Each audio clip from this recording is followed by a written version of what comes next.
वह आदमी विधवा के घर एयर कंडीशनर ठीक करने आया था, लेकिन जब उसने मुड़कर देखा तो विधवा कपड़े बदल रही थी, इसलिए उसने जानबूझकर अपने हाथ में पकड़ा पेंच नीचे गिरा दिया ताकि उसकी आंखों को तृप्ति मिले। जब विधवा कपड़े बदलकर बाहर आई तो आदमी ने एयर कंडीशनर भी ठीक कर लिया था। तुमने बहुत मेहनत की है, अपना पसीना पोंछो। आदमी को खूब पसीना बहाते देखकर विधवा ने बिना किसी हिचकिचाहट के उसे वह तौलिया थमा दिया जिससे उसने उसका पसीना पोंछा था। तौलिए की गंध सूंघते ही आदमी को अचानक गर्मी और असहनीय महसूस हुआ और उसके दिल में वासना की आग जल उठी। शर्मिंदगी से बचने के लिए आदमी को जल्दी से वहां से निकल जाना पड़ा। रुको, मैंने जो सूप बनाया है वह कहाँ है, पहले उसे पी लो। विधवा का फिगर बहुत अच्छा है और वह खाना भी बना सकती है। कौन आदमी प्रलोभन का विरोध कर सकता है। विधवा के घर से निकलने के बाद आदमी विमुख हो गया और उसके दिमाग में विधवा की आकृति बार बार आती रही। वासना ने जंगल की आग की तरह उसके विवेक को खा लिया।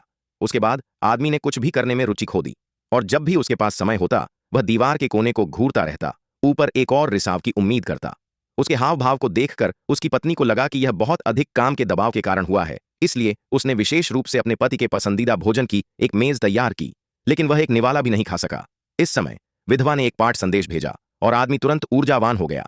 एक झटके में आदमी ऊपर आ गया और वह अपने बालों को साफ करना नहीं भूला। एयर कंडीशनर फिर से खराब हो गया और इसके बारे में सोचने के बाद उसे परेशानी उठानी पड़ी। आदमी बहुत सकारात्मक था और दरवाजे में प्रवेश करते ही एयर कंडीशनर की मरम्मत करने के लिए तैयार था। विधवा ने कहा कि वह जल्दी में नहीं थी और आदमी को रात के खाने के लिए आमंत्रित करने के लिए एक कुर्सी खींची।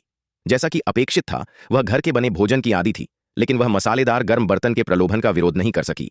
अगला दृश्य लोकप्रिय नहीं है, इसलिए हम इसे जल्दी से छोड़ देंगे। उसके बाद आदमी को एयर कंडीशनर की मरम्मत करने की भावना से प्यार हो गया।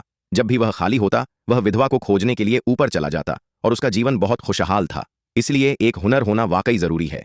इसे देखने के बाद मैं भी एयर कंडीशनर की मरम्मत करना सीखना चाहता हूं।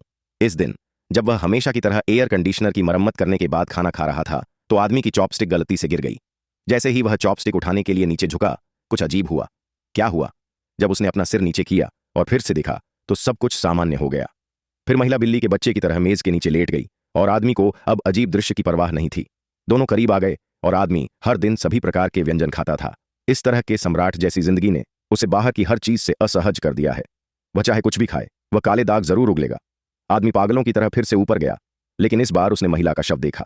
अगले ही पल वह खाने की मेज पर सुरक्षित और स्वस्थ बैठा था। वह जानता था कि उस पर बुरी आत्माओं का कब्जा है और वह जाने वाला है। महिला का पेट नंगी आंखों से देखी जा सकने वाली गति से बड़ा हो गया और जैसे ही आदमी ने अपना हाथ उसके पेट पर रखा, आदमी का पेट फिर से बड़ा हो गया।